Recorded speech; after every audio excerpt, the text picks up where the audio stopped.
Have you ever heard this? Billions of years ago, there was an explosion in space. Or 100,000 years ago, this happened or that happened. Or even, in the beginning, God created the heavens and the earth. Question: how does anyone know? I mean, was anybody there to observe it? Well, actually somebody was, but I'm getting ahead of myself. Check this out. First of all, we need to recognize that there is a huge difference between observational science and historical science. Both are valuable, but very different. Let's define the two real quick, shall we? Observational science is simply when we observe something and experiment to draw conclusions. It involves repeatable experimentation and observations in the present. It's through observational science that we find cures for diseases and build space shuttles, stuff like that. Now, through historical science, we consider things that happened in the past, but they cannot be checked in the same way. I mean, we don't have access to the past like we do the present because, well, it's gone, right? All we really have is speculation, or at best, circumstantial evidences of past events based on what we see in the present. That's not to say that we can't make intelligent guesses about the past, or form reasonable inferences from rocks or fossils in the present, but we certainly cannot directly test our conclusions because we cannot repeat the past. Got it? So, does that mean historical science is unimportant? Not at all. Let's drop an example down here for a minute and take a look at the Eiffel Tower.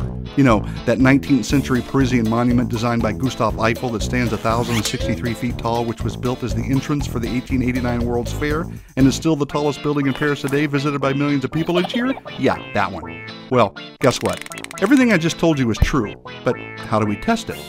Well, applying observational science, we can, of course, observe the Eiffel Tower anytime we're in Paris. It's here in the present. Then, we can continue by testing the height and comparing it to all the other structures in Paris and confirm the claim that it is indeed the tallest building in Paris. But that's the extent of the kind of facts that can be proved by observational science in reference to this claim. How do we really know that Gustave designed it? How do we really know it was built in the 19th century as an entrance to the 1889 World's Fair? How do we really know how many people visited? That's all in the past. It can't be repeated. For that kind of information, we need to go outside the limits of observational science and discover what has been communicated to us through historical documents and eyewitness accounts. And furthermore, we have to believe those eyewitnesses and documents are trustworthy.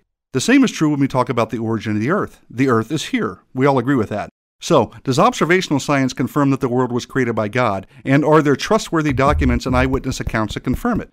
Well, let's take the last part first. In short, what we're really asking is my original question: was anybody there to observe it? The answer is yes. God was there, and He told us how He created. He inspired people to write down His very words that became books that were compiled into a complete book called the Bible, which has been verified over and over again and has demonstrated itself to be totally trustworthy in all it claims and teaches. Even secular scholars will concede that the Bible accurately records historical events. Anyway, we have the most trustworthy revelation from the most trustworthy eyewitness. Now, what about observational science? Does it confirm the Bible?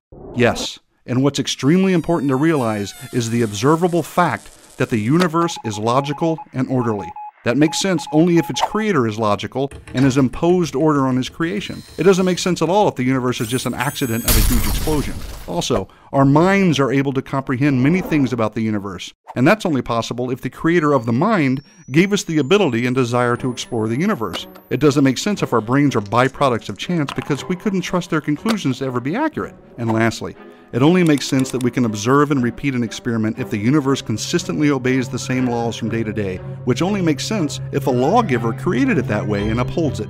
So to be bluntly honest, science itself, whether observational or historical, is only possible because God exists and the Bible is true. I could go on, but enough said.